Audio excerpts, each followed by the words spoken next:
E aí, gente, vamos junto comigo? Firme. Questão número 12, lista de exercícios de recuperação paralela do primeiro trimestre. Bora ver o que essa questão tratou aí para gente. Essa questão foi extraída do vestibular 2019 do Mackenzie, uma instituição privada, tá, particular, dentre as de maior renome aí do país, tá? Quem tiver interesse em conhecer um pouco melhor, dá uma pesquisada, tá? Vai ler um pouquinho mais sobre essa instituição, vale a pena. Mesmo que de repente você não almeja estudar aí numa instituição particular durante a graduação, mas de repente participar de alguns projetos gratuitos que a instituição oferece, tá? Bom, essa questão fala para nós o seguinte, ó, se um mais 4, mais 7, mais 10, assim sucessivamente, seguindo esse somatório, mais n é igual a 925, então o valor de n é igual a...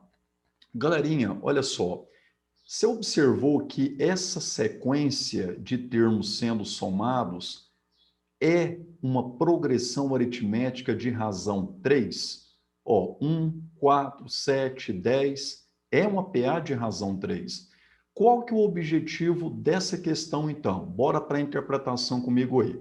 O objetivo dessa questão é o seguinte: eu começo a partir do número 1, vou caminhando de 3 em 3 unidades, então constituindo aí essa PA de razão 3, vou somando termo a termo dessa PA de primeiro termo 1 e razão 3, e a pergunta que não quer calar é: até que número? Qual é esse número n para que o valor desse somatório seja 925? Então, o objetivo principal dessa questão é descobrir qual o último termo a ser somado dessa PA para chegar nesse valor de soma. Bom, o que nós podemos interpretar nisso aí? Cara, tem aquela formulazinha chamada fórmula do termo geral. O que quer dizer essa nomenclatura, termo geral? Quer dizer que trata-se de uma relação matemática que pode ser usada para determinar, para encontrar um termo qualquer de uma PA. E aí, o que nós temos que entender disso? Nós temos que entender o seguinte: quando eu leio A índice N é igual a A índice 1 mais N menos 1 vezes R vezes a razão, significa dizer o seguinte, ó, o primeiro termo dessa sequência é 1, a razão é 3. Quando eu faço essa substituição e deixo N ainda como a definir, como incógnita, significa o seguinte: significa que através dessa estrutura eu irei construir uma formulazinha que deixará claro para mim como que cada termo dessa PA está sendo obtido. Olha lá, aplicando aqui, claro, primeira multiplicação, para depois a gente pensar nessa adição, tá? Aquele chuveirinho, a propriedade distributiva. O que nós teremos então? N vezes 3, 3N, menos 1 vezes 3, menos 3. Copiei o 1 somando. Lembrando que esse 1 pode ser agregado ao menos 3, então 1 menos 3, menos 2, apenas copiei o 3N. Então, olha só. Por exemplo, se o N for 1, eu estarei falando de quem? Do A índice 1. Olha só, 3 vezes 1, 3, né? Menos 2, 1. Olha lá, realmente o primeiro termo é 1. Ah, e se o N for 2? Então, eu estarei encontrando o segundo termo. Ó, A índice 2 é igual a 3 vezes 2, 6, menos 2, 4. Tá aí, ó. Então, essa formulazinha que eu encontrei, 3 vezes n menos 2, ela serve basicamente para quê? Para me determinar um termo qualquer dessa PA.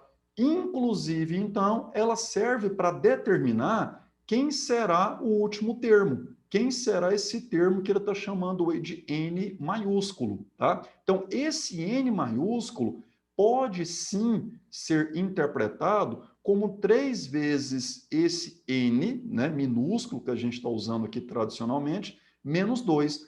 O detalhe, cara, é que eu não sei qual que é a posição desse termo. Se eu soubesse que ele fosse, de repente, lá, o 20º termo, então era só eu trocar o N aqui pelo número 20, que eu encontraria que termo é esse. Eu não sei qual que é a posição dele. E aí é o seguinte, tem duas maneiras de gabaritar essa questão. Uma delas, eu vou levar em consideração que trata-se de uma questão objetiva. Eu tenho aqui candidatos a alternativas, né? Candidatas a ser o gabarito dessa questão. Então, uma maneira bem prática e rápida de você matar essa questão poderia ser através do teste. Verificar qual dessas alternativas são números que podem ser escritos, podem ser obtidos através, então, dessa formulazinha.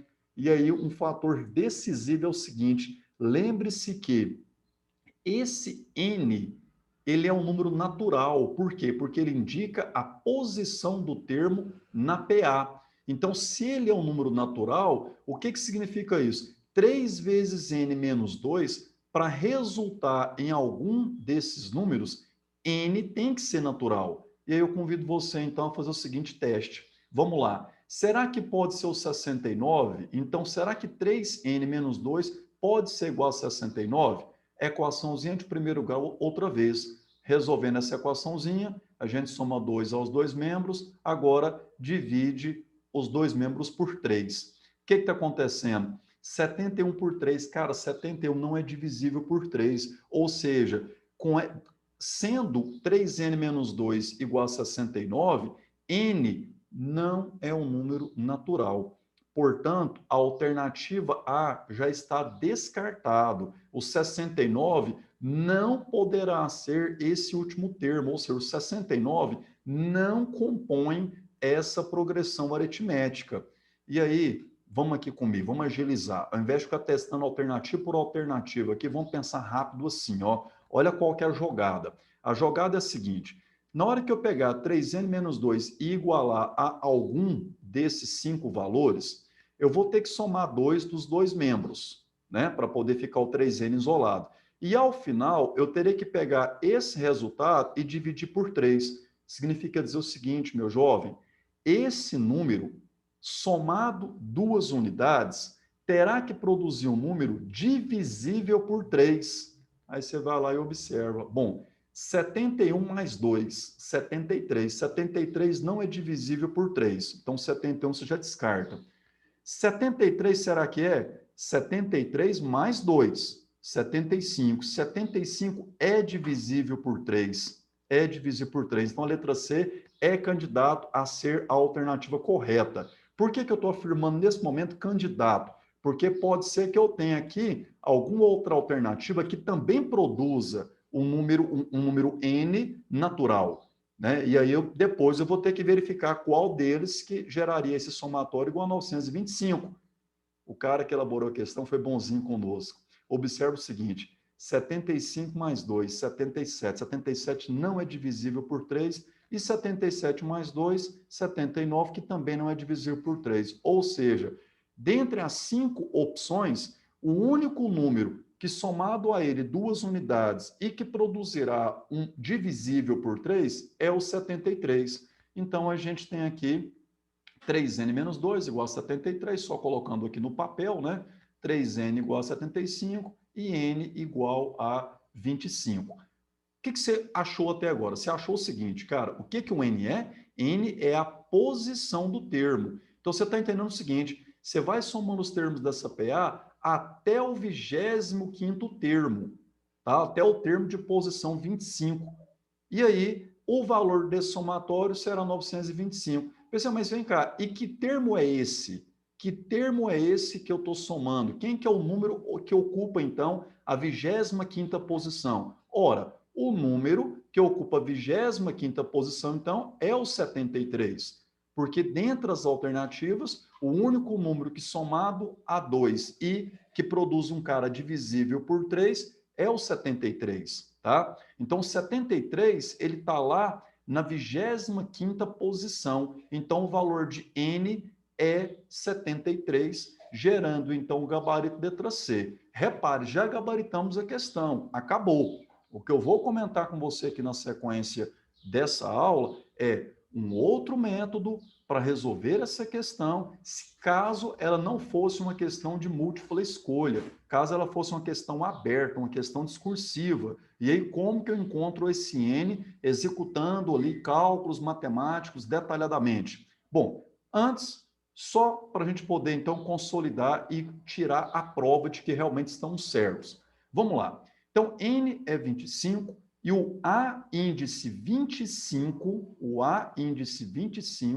25º termo, então, é 73. Ó, aplicando a formulazinha da soma dos N primeiros termos de uma PA, o que que nós temos? O primeiro termo, então, é 1, o A índice 25 é 73, vezes a quantidade de termos, então, que eu estou somando aqui, são 25 termos, né? E aí, o que que eu optei por fazer aqui, ó? 1 mais 73, 74. 74 vezes 25 dividido por 2, se eu quiser, eu posso simplificar o 74 por 2. Quer dizer, eu posso dividir primeiro aqui e depois multiplicar. 74 por 2 é 37. 37 vezes 25, realmente 925. Então, apenas comprovamos que se eu pegar do primeiro ao 25º termo, que será o 73, e for então somando termo a termo dessa PA de razão 3, eu concluirei que o valor da soma é 925. Beleza. Como resolver essa questão caso ela fosse uma questão aberta? Cara, você vai montar uma equação, você vai fazer isso aqui, ó.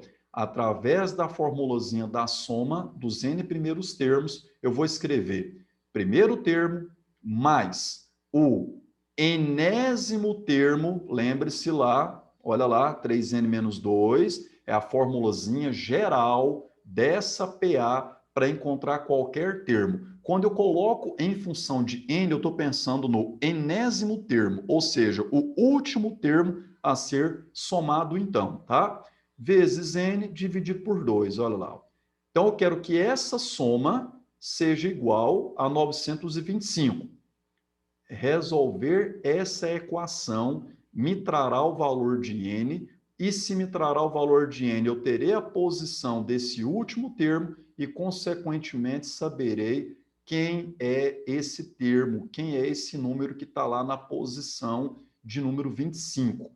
Como que eu resolvo essa equação? Ó, o que eu posso fazer aqui? Ó? Entre parênteses, 1 menos 2 é menos 1. Então, 3n menos 1 vezes n. Posso aplicar aqui a distributiva. Outra coisa que eu já posso fazer, ó, o 2 divide, vai multiplicando, tá? Ou seja, multiplica os dois membros da igualdade por 2.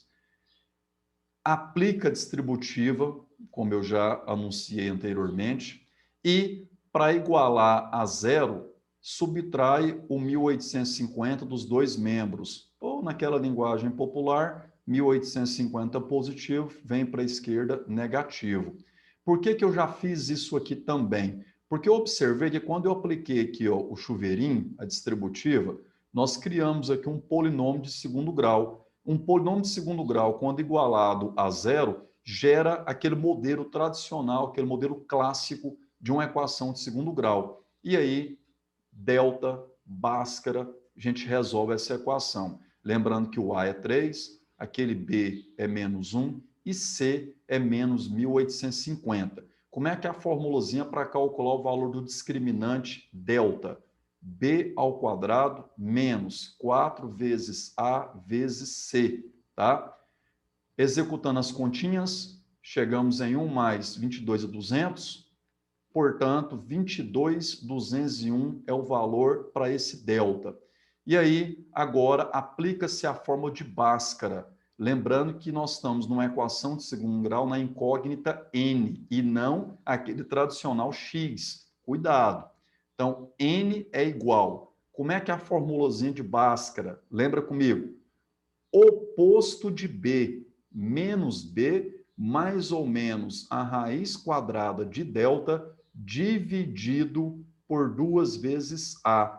Usando, então, esses valores que nós temos, o b é menos 1, logo o oposto é 1 positivo, mais ou menos a raiz desse feião, dividido por 2 vezes a, que é 3. Então, o denominador torna-se 6, E aí, cara, ó, raiz quadrada de 22.201, para você obter essa raiz quadrada manualmente, sem o recurso da calculadora, você vai precisar de pegar esse número e fatorar em números primos. E aí o cara que não foi bonzinho com a gente não, né? Porque olha só, 22.201, cara, ele é fatorável pelo número primo 149. Olha lá onde é que a gente teria que ir. Então não é divisível por 2, não é por 3, 5, 7, 11, 13, nenhum desses caras, só pelo número primo 149. Viajou um pouquinho aí, né? Então 149 ao quadrado, tá? Porque 22.201, quando dividido por 149, é 149, que dividido por ele próprio é 1, por isso 22.201 é 149 ao quadrado. Portanto, a raiz quadrada de 149 ao quadrado, você pode usar aquele esqueminha de simplificar, né? Expoente com o índice, e aí a raiz quadrada tem valor de 149. Daqui, você puxa, então, n linha e n duas linhas, ora somando, ora subtraindo. Lembrando que esse n duas linhas eu vou descartar, não convém para a questão, já que esse n tem que ser um número natural. Então, a solução que eu irei considerar é o 25. E aí, então, confirmo que nós tínhamos encontrado aqui rapidamente, né? N sendo 25, A índice N 3N menos 2, então, A índice N é A índice N é 3 vezes 25 menos 2, logo A índice N é 73. Ou seja, eu coloquei aqui A índice N, mas já sabemos, né, quando eu substituo N por 25, então aqui na verdade é o A25, né? Então, o 25º termo realmente 73.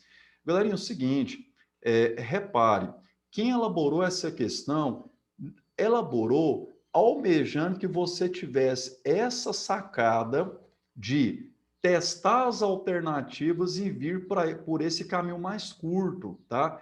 Tenho certeza que o cara não queria que você executasse esses cálculos passo a passo, até porque não é comum aparecer em questões de processos seletivos a necessidade de extrair raiz quadrada de números muito grandes como esse aqui. E mais, né? Além de ser um número grande, ainda ser fatorável lá pelo número primo 149. Então, aqui eu busquei essa resolução a fim de trazer para você, né, o detalhamento matemático, caso essa questão fosse aberta. Mas para essa questão, o melhor caminho realmente é esse caminho que eu utilizei no início e que você viu que daria para resolver essa questão aí dentro dos 3 minutos, como, por exemplo, é o tempo médio que você tem para cada questão em provas do Enem, por exemplo, tá? Então, fica aí essa resolução, vamos nessa comigo, bora para a questão número 13, né? A gente vai caminhando aí para o final da lista de exercícios da recuperação paralela. Espero que você tenha aproveitado essa videoaula para colher um pouquinho mais de conhecimento, fortalecer um pouquinho mais a sua base aí no assunto progressão aritmética, tá? Segue comigo então, sem perder tempo, vamos para a próxima videoaula. Vamos nessa!